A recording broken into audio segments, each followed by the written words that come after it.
It feels like it's been a while since both USC and Stanford are back on track to where they want to be, back on track to being Pac-12 contenders. And it's going to be a fun matchup because these two, once again, are playing two different styles. You're looking at Lincoln Riley's up-tempo offensive attack and Stanford's multiple linemen, multiple tight ends, run it down your throat kind of style of offense. Those are two clashing styles, and it's going to be fun to see which one prevails. Now, USC, it feels like they're headed in a steeper trajectory than Stanford is right now, but the Cardinal definitely have some things up their sleeve that could help slow things down. We take a look at what they're going to do, the players that are going to make a big impact on the game, and the matchups that could help determine that outcome. Looking at the teams head to head, it's really heavy in favor of USC, and it's early in the college football season. So obviously things could change, but on paper right now, USC is the heavy favorite. When you look at what they have in terms of talent, most of the positions line up in their favor. You look at even quarterback. Tanner McKee is a solid quarterback. A lot of people think he could play at the next level. However, Caleb Williams is Caleb Williams. Everybody knows about him. They know what he's capable of doing. He's an electric playmaker with both his arm and his legs, and that's something that goes in USC's favor. It's hard to just put these on paper and look, oh, well, USC has so many different wins and so many different positions that they are better at, but it doesn't mean that the gap is huge. I mean, you even go to running backs too. Austin Jones and Travis Dye are very talented. However, EJ Smith looks like he's going to be the next great Stanford running back.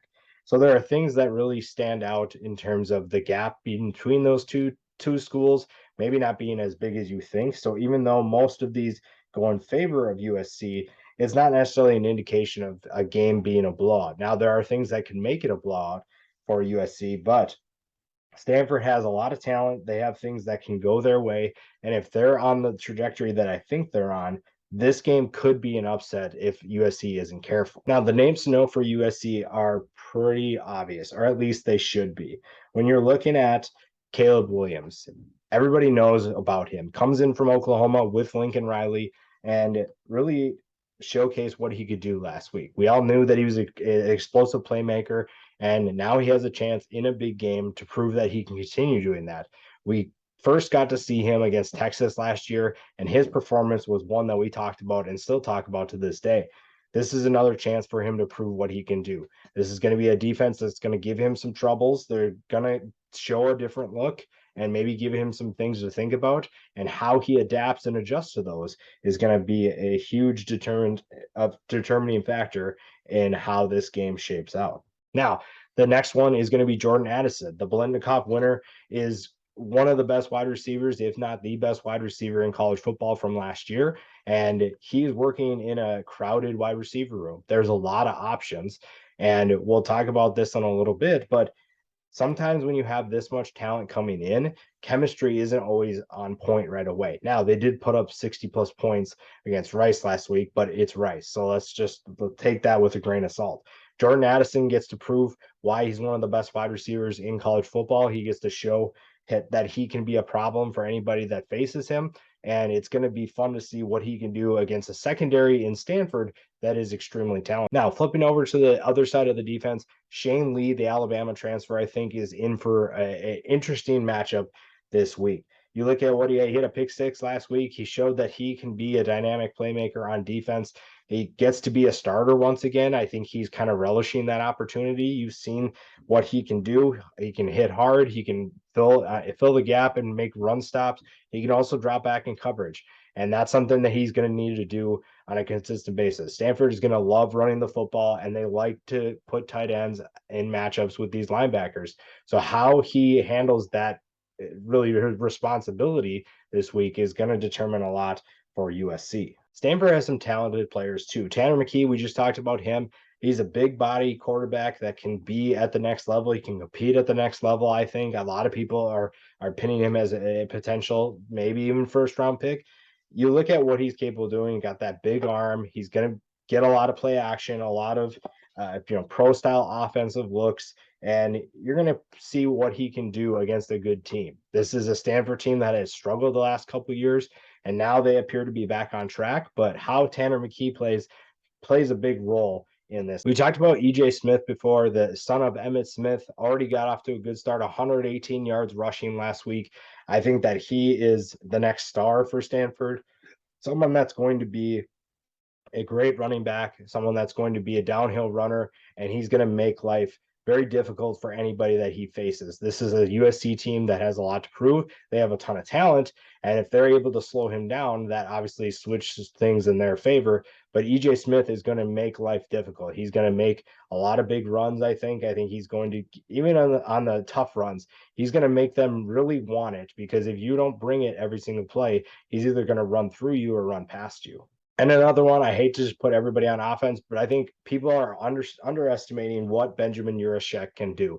You look at a tight end that is in the line, a long line, if you will, of Stanford tight ends. Stanford's tight ends have been so good, and I think that he's the next in line for that.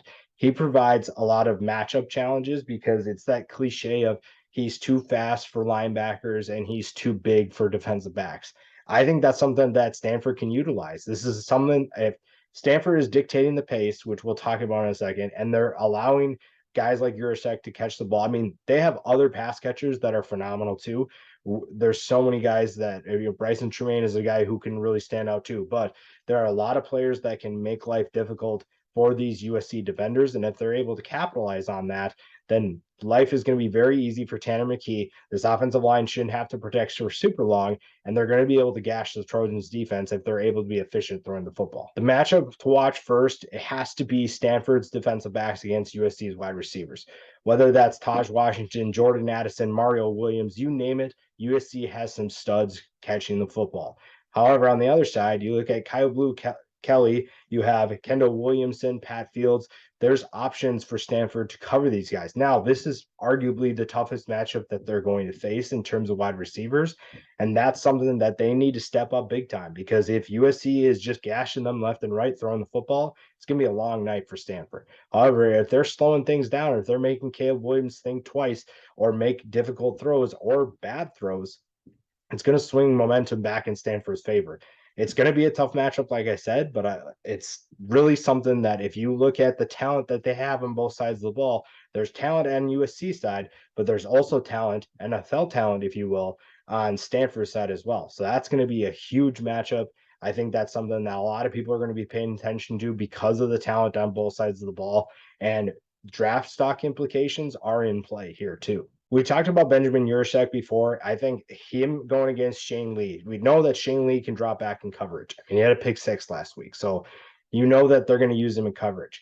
I think if Stanford is going to try to get him open, they're trying to scheme him against the linebacker. I think that he is still bigger and taller and has more range in terms of catching the football than any linebacker that's going to cover him. So I think they're going to try to utilize that. They're going to try to get him against a linebacker that doesn't have great covering abilities. Now, Shane Lee so far is off to a good start, so we're gonna wait and see before we label him as a poor player in coverage. So this is a matchup, I think, that if they're going to try to get someone to cover him, Shane Lee has shown that he's so far pretty good, and that's a matchup you really could just put Juszczyk or any of these pass catchers against the linebackers. I think they're going to try to exploit mismatches on Stanford's offense. They're going to try to find ways to get the football into their big playmakers' hands. And if that means going against a linebacker, great. If it's against a DB, great. But I think that Juszczyk and Shane Lee are two guys to pay attention to. And if they're playing against each other, that's going to be a big determining outcome on how successful or not Stanford's offense is. Now, the keys to the game are pretty simple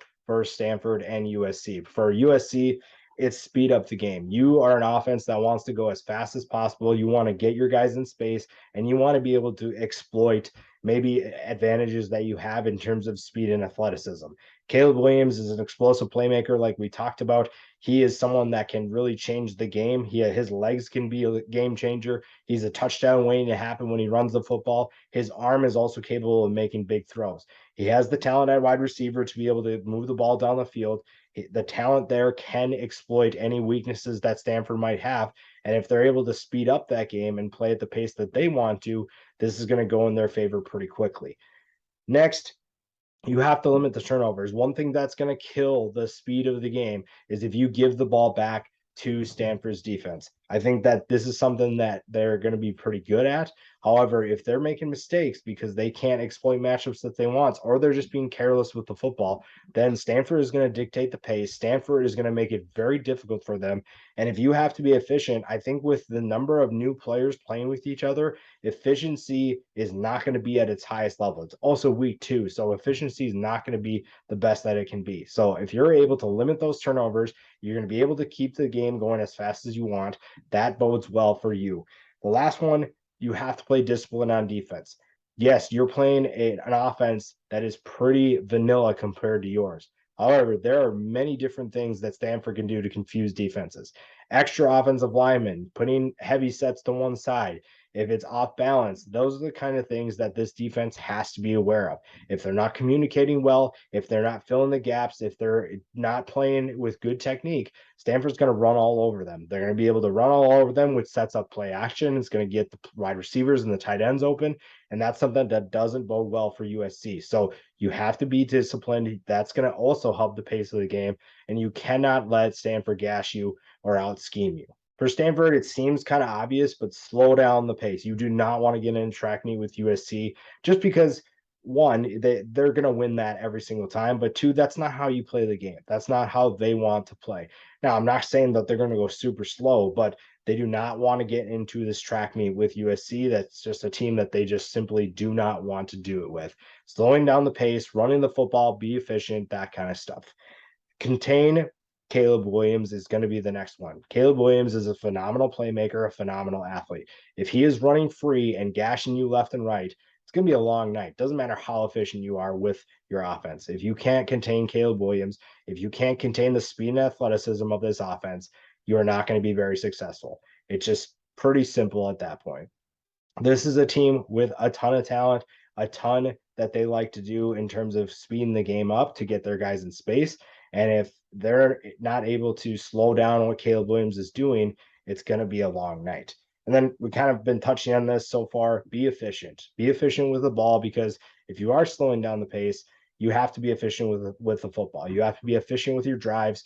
Make sure that you're scoring enough to, even if you are slowing the pace, you still have to score. USC is going to score the football. They're going to score points unless your defense is absolutely dominant. But with a talent like Caleb Williams, you know that's not going to be possible. So even if you're dictating the pace, you still have to be efficient. You still have to be able to contain the players that you need to contain, and you need to be efficient on offense. So whether that's getting good chunks or hitting, being efficient, throwing the football, play action, that kind of stuff, it's going to be a big determining factor in how successful Stanford is.